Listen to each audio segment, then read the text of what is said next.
Good day po sa lahat, si Fiscal EJ po ito.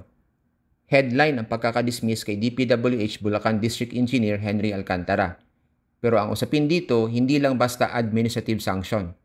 Ang mas malaking tanong, ano ang mga posibleng kasong kriminal na pwedeng isampa laban sa kanya at sa kanyang mga kasamahan?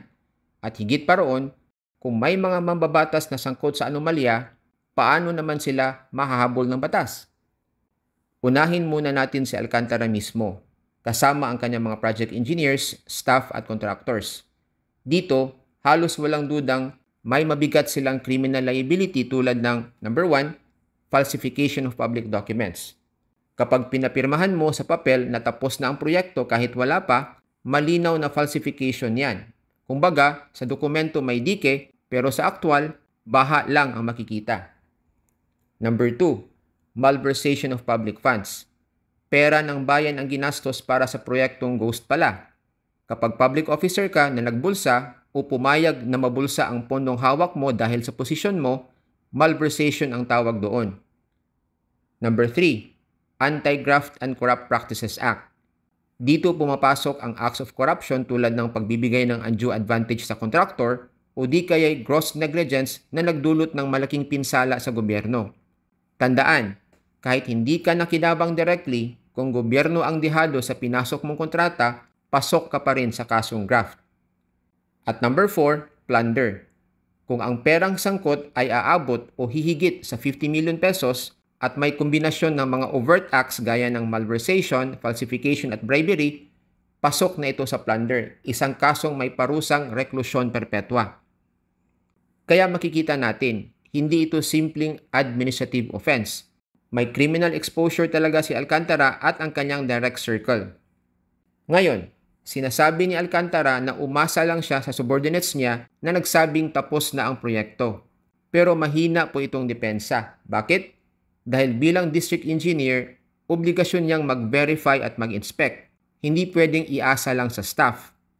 In law, may konsepto ng gross inexcusable negligence at kahit negligence lang, sapat na para masampahan ng graft.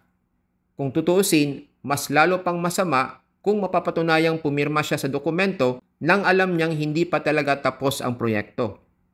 Sa madaling sabi, Alcantara simply cannot wash his hands.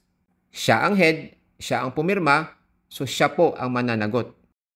Pero ito ang mas malalim na tanong. Paano naman yung mga sinasabing congressman o senador na posibleng kasabwat? Dito nagiging komplikado. Bakit?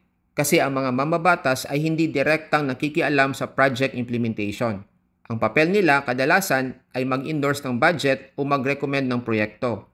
Kaya kapag may nagkaroon ng ghost project, madaling sabihin, implementation issue yan, DPWH ang may kasalanan.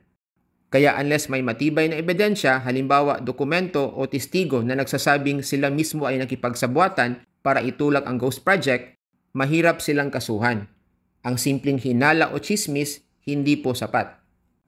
At dito papasok ang value ng insider testimony. Kung si Alcantara mismo o isa sa kanyang project engineers o contractors magsalita at maglabas ng detalye na mag-uugnay sa mga mambabatas, saka palang magkakaroon ng laban.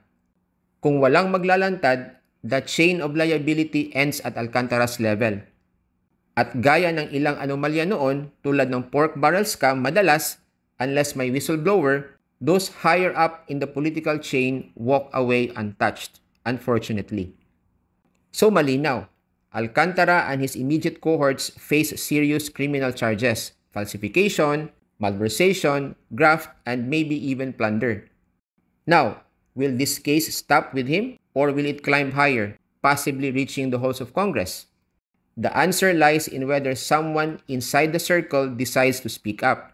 Kasi kung walang magsasalita, Alcantara may end up falling alone while the bigger players walk free.